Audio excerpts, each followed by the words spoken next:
You know, people asking for healing all the time can get pretty annoying. I mean, you just look around and they just scream at you like this little May over here that just thinks that she needs healing, but she's actually pretty much okay and she's got a self heal. But you know, being the only healer at the moment, it just gets really difficult because you're sitting there, you're trying to make sure everything works out, and typically things usually do work out and you do your best, and it's just always trying to focus your hardest on healing the people that are in immediate danger, and then occasionally looking over at the people that are totally fine. And you know, like I can't stand it sometimes how people are in games, especially at the master tier level. It's like, come on, man, it's emotionally draining, it's physically draining, it's just there's no fun to it, and you just want to die like half the time. But you know, that's just your life as playing Ana sometimes, you know? It's just the life of playing Ana. Also, people that just cannot focus Pharah whatsoever is probably one of the most annoying things in the world, honestly. Like, I honestly, like, I can't stand it. Charges on the teleporter? I'm dead right now. Like, nobody killed that Pharah, she just walked in and killed me for free. And then people just, like, always expect you to do whatever you can to keep them alive, but they never help you whatsoever. I want you to remember this person.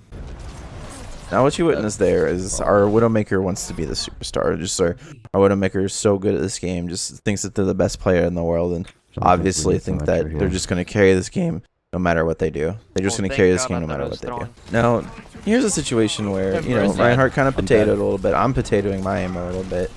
And it seems like a situation that we should be winning. Not entirely sure what's going on because we don't really have too much engage past the Reinhardt going in, and our Widowmaker is doing their best to get all these picks, which our Widowmaker does make some pretty miraculous picks, but it's just kind of hard for him to do anything. And here's another thing that triggers me. Mercies that die with res. And you'll see why. There's nothing more triggering than mercies that die with res. Like I'm actually that was pretty insane. That was pretty good. Genji sleeping over here? Never mind, there's a Roadhog as well. I mean I died to the Roadhog, you know. It's like I potatoed there. I was kind of sad, you know.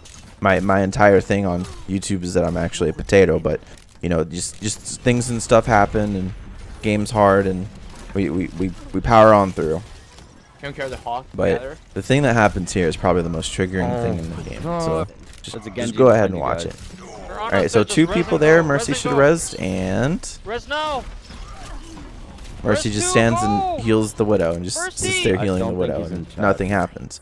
So we have a Mercy that didn't die, but didn't res either. Just kind of sat there and jumping back and forth and not doing too much, you know?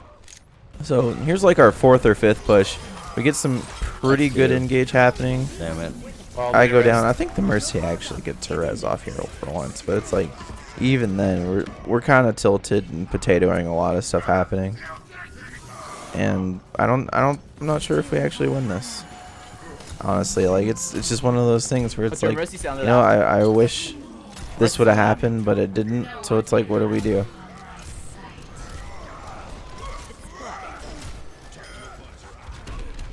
Alright, so now we're just waiting on Widow to get those picks. Like this is important. Widow getting the picks. Widow gets caught because it's easy hook from Hog. Genji comes in ulting. And then the Widow blames our team for her getting picked. Just stay on points, just swing your hammer. Why are you charging? Like, it's so funny in Masters. Like, everybody thinks they're a superstar because they're in Masters. They're super good. Super good. Like, it's honestly funny the way that people act in this game sometimes. Like, I almost get picked there, and I think this Reinhardt's trying to kill me. Mercy goes down. Mercy has res again. It's just it's so frustrating. It's nothing about this game was working out correctly. It was just so aggravating. Here we go, pushing again. I kind of potato my healing here because I'm like, do I save the Mercy from the Genji slight or whatever? These fucking healers here. Widow's mad because we were getting harassed by Genji. We're kind of potatoing my healing for a second. I can understand that, I guess. Oh, come on, dude. Grind. Soldier, you're like getting outplayed so hard. Oh my god, our Widow is like the biggest bitch baby ever. But I guess I can understand since that our team wasn't really doing too much and everybody was dying immediately. And of course, Mercy just wouldn't res anyone. It was great, you know.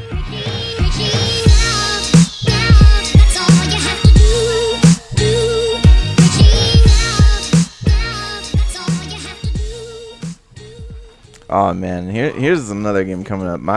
My buddy here. Oh man, we have a Genji main on our team. He's a great Genji player. He's absolutely great. I think that it's funny sometimes the things that Genji players will do and some of the things that they say, just thinking that they're a huge superstar and doing super well. And as low too. But our team, here's another example of a potato team. I'm okay with losing. I don't mind too much because I know eventually I'm going to climb. It's just a matter of when. I just have to quit being a huge potato. So start of the season, haven't been trying super hard, but things just aren't going okay so far. Things just aren't very okay at the moment. They're Rhine one shot. And here's the mistake I made a few times actually. Ulting our soldier, thinking that our soldier would be able to get a little bit of extra damage off, but I guess the inconsistency with his ability to aim made it very difficult as a player, obviously, to get that damage that was necessary. I was actually pretty happy about the sleeve. I just want to toss that in there, you know, nothing super spectacular. I just want to, you know, make it happen. But these first games of the season have been pretty interesting. I feel like a lot of stuff has not been happening correctly, and just a lot of things just are falling apart very quickly, and this feels like it looks good, it looks great, but at the end of the day, you know, it's like somebody's gonna drop the potato, and it's just not gonna work out correctly, because, you know, that's just how the game goes. You know, it's just playing ranked. It's tragic and terrible. Yeah, it hurts. Easy, bitch. Here we still have Zarya. Like, I want you to remember that. Right now, we have Zarya, and it seems like everything's going fine. Okay, okay. We might have went a little too far, maybe. I mean, we also got to take advantage of. We had man advantage. We should have punished that, but we never did. Our Genji thinks he's the superstar. Honestly, like, if you listen to the things that he says, we have a superstar Genji, and we have a team that's not really sure what's going on. Like, he's so toxic. Just you'll hear it in a minute. He's actually probably the most toxic thing in this entire game. And, you know, just more examples of team going full potato, and not much we can do off of that.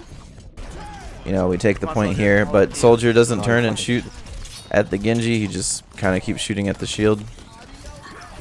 Yeah, so punish that. Be more aggressive. If their Ryan's taking out you, like he has been, just take him out first. If our Ryan wins the Ryan battle, we win. Or we should. Like that Genji was super toxic. Like, you just win Ryan battles, and, you know, we've won Ryan battles when we had Zarya mostly, but now we don't. Ryan kind of potatoed his ultimate there, and it was just kind of like, this Ozon guy is just like so toxic. He's just so angry, and it's just probably tilting our Reinhardt even further, which you just shouldn't even try to do. It's like, why try to tilt somebody and try to talk yourself up the whole time? It's just so stupid. There's no reason to just do that mid-game. There's no reason. Talk yourself up after a game, like I'm doing right now. Make yourself seem amazing when you probably potatoed everything. I mean, you know, it happens. It just happens. First, I want you to watch this team fight. Then I want you to listen to what our Genji has to say. This team fight isn't anything spectacular. It's nothing special. Just a small little first of the game team fight. You know, just super simple. And there should be no reason for that, though. Our Ryan hasn't killed their Ryan once. He's been winning every single Ryan fight. So it makes it harder for the rest of the team. And then we got to make up for that work. Alright, here's the part where I asked you guys the question of, what do you think is wrong with our team? Why Ryan keeps losing these team fights? Why it is our Ryan's fault? Why he is the reason why everything's so difficult? If you already thought of your answer, and you said that they have Zarya and we don't, having Zarya on your team allows for your Reinhardt to be able to be more aggressive with what he needs to do, being able to go in and fight the enemy team like he wants to, being able to make those charges and do it in a safe enough manner so that the team can follow up and try to save him, as opposed to him getting completely dicked every time he does it. Our Genji's absolutely stupid, and the reason I'm saying that is because he's got the audacity to say that it's our Ryan's fault for whatever reason, when the only reason why we're losing these shield battles is not putting out as much damage as they are, and we're not able to get those kills that we need to, because for whatever reason we just don't have Zarya versus theirs. Every time we try to shield ward with them and they have Zarya and we don't, we just lose. That's how it's going to happen, and the Genji just obviously can't see that for whatever reason. Don't know why, but I guess he's just completely blind about anything happening in the game. So inevitably we lose the round, and the game goes to 2-2, and we go into the next round. Our superstar Genji thinks that he's going to carry the game, And of course, you know, he switches to Tracer for a big play. Tracer tries to go in for the big combo of dropping the pulse bomb, Are you kidding and our Tracer just completely potatoes and laughs about it. So it's like, you know, Tracer, you did great. You did great. You were Genji, but it seems like you just aren't sure what to do. And, you know, this is my life. Losing games and wondering why I keep getting these people who think that they're amazing at the game and that they carried and they did super awesome, and just to find out that they actually literally did nothing. Oh well, I guess. Oh well. Anyway, guys, there's going to be more ranked live coming out. This was a pretty potato game, but, you know, such is life. Either way, I hope you guys enjoyed, and I will see you in the episode where I actually win a fucking game. Alright, peace. GENJI.